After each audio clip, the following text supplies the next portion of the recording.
Hello mga ganda! Magluluto ako ngayon ng fries. Ayan, nakapaghiwa na ako ng patatas pero medyo malaki lang yung hiwa ko. Ayan. Dahil parang gusto kong kumain ng fries. Ang gagamitin kong mantika mga ganda ay mantika ng baboy. Ayan, nagkatay kasi ng baboy yung lolo ni Habi nung nakaraan. Tapos yung ibang mantika ng baboy ay binigay sa amin. Sobrang dami. Niluluto to nila ng niluluto mga ganda hanggang sa maging ganito para hindi masira.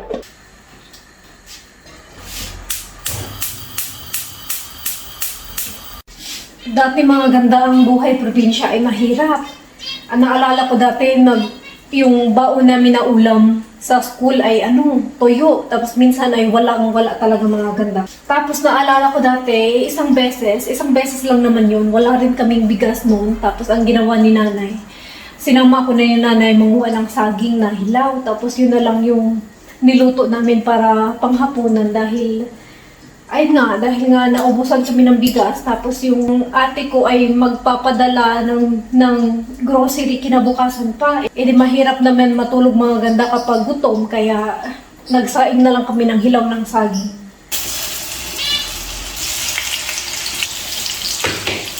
Pero kahit ganun mga ganda ay masaya naman, hindi ko na-feel yung gutom dati dahil sa school ay masaya naman kasama yung mga kaklase mo.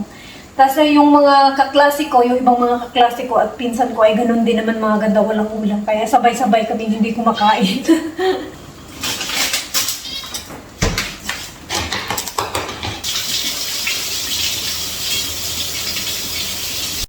Tapos mga ganda, kapag walang pasok sa school, lalo na kapag araw ng Sabado, ay sinamahan ko yung nanay ko magtinda ng kamote, saging o di kaya kamuting kahoy, ganyan. Tapos yung bahay namin mga ganda ay sa bundok yun.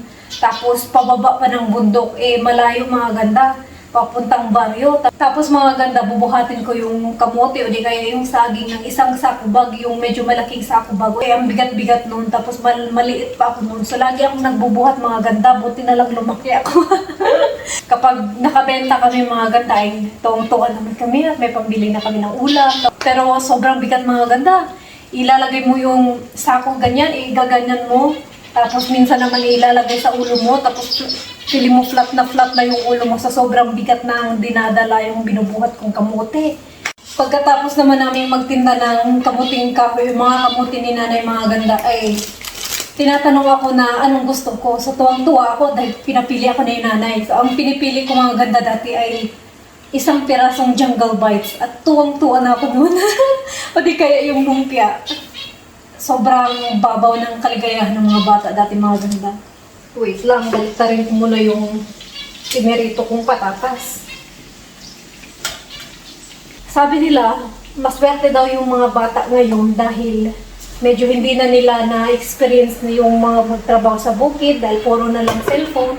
Pero para sa akin, mas blessed yung mga batang 80s, batang 90s dahil napagdaanan natin yung mga ganun, sobrang saya. Tapos yung mga laro pa dati mga ganda na bahay-bahayan, tagu-taguan, yung mga ganung laro. Dahil ngayon ay hindi na masyadong naglalaro yung mga bata ng mga ganyan dahil nga puro na lang sila tutok sa cellphone. Di kagaya dati na naglalaro dahil wala naman tayong cellphone dati mga ganda. Kaya naglalaro tayo dati ng mga tumbang preso. Tapos di ba mga ganda, yung palwa ng nyog ay ginawa nating sasakyan. Nagpapadaos-us tayo dun sa bundok, tapos yung shorts natin ay nagkagiwatay-giwatay na pagkatapos. At pagka uwi natin ng bahay ay palo sa puwet yung inabot natin sa ating mga nanay dahil nga sa sobrang laro natin ay nasisira na, nagkagiwatay-giwatay na yung mga damit natin. Tapos mga ganda, pinapalo tayo ng mga walis tingting, walis tambo, o di kaya yung mga palwa, yung mga sanga ng kahoy, sanga ng bayabas, ganun mga ganda. Tapos iiyak lang tayo, tapos pagkatapos na wala na.